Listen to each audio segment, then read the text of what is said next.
Okay friends, இந்த super healthy wait gaining dinner recipe செய்யறதுக்கு இன்னைக்கு வந்து நான் ஒரு 3 ஸ்பூன் அளவுக்கு பச்சரிசி வந்து எடுத்திருக்கேன். இது கூடவே வந்து பாத்தீங்க அப்படின்னா ஒரு 1.5 ஸ்பூன் அளவுக்கு பாசிப்பருப்பு எடுத்திருக்கேன். மூங் தால் ஃபர்ஸ்ட் நல்லா கழுவி எடுத்துக்கலாம். இப்போ இது கூட மறுபடியும் சுத்தமான தண்ணி சேர்த்து இதை வந்து ஒரு 20 நிமிஷம் போல நம்ம நல்லா ஊற வச்சுக்கலாம்.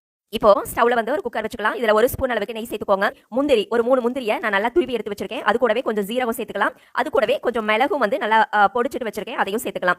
மிளகு தூள் கூட நீங்க யூஸ் பண்ணிக்கலாம். கொஞ்சம் கருவேப்பிலையும் சேர்த்திருக்கேன். ஜீரகம், மிளகு, துருவன முந்திரி, அதுக்கப்புறம் கொஞ்சம் கருவேப்பிலை சேர்த்திட்டு இந்த நெய் கூடவே நல்லா வதக்கி விட்டுருங்க. இப்போ இது கூட பாத்தீங்க அப்படின்னா ஒரு அரை துண்டு கேரட்டை மேல இருக்கிற தோல் எல்லாம் சீவிட்டு அதையும் நான் நல்லா துருவி எடுத்து வச்சிருக்கேன். அதையும் வந்து சேர்த்துக்கோங்க. கேரட் ஓரளவுக்கு பாதி அளவுக்கு வதங்கி வந்த பின்னாடி நம்ம ஊற வச்சிருந்தோம் இல்லையா, அந்த பச்சரிசியும் அந்த பாசி பருப்பும் அதையும் வந்து சேர்த்துக்கோங்க. அளமா யூஸ் பண்ணிக்கலாம். இப்போ வந்து தண்ணி வந்து நீங்க 1/4 கப் அரிசி பருப்பு எடுக்கிறீங்க அப்படின்னா 5/4 கப் அளவுக்கு தண்ணி சேர்த்துக்கோங்க. அப்பதான் நல்லா குழைவா வெந்து வரும். சால்ட் சேர்த்துட்டு மூடிய போட்டு ஒரு 5ல இருந்து 6 விசில் வச்சு எடுத்துக்கோ. இப்போ இதை வந்து ஒரு மேஷர் வச்சு உங்க குழந்தைக்கு தகுந்த மாதிரி நல்லா மசிச்சு விட்டுட்டு குழந்தைங்களுக்கு வந்து நைட்டு டின்னர் ரெசிபியா நீங்க தாராளமா கொடுக்கலாம்.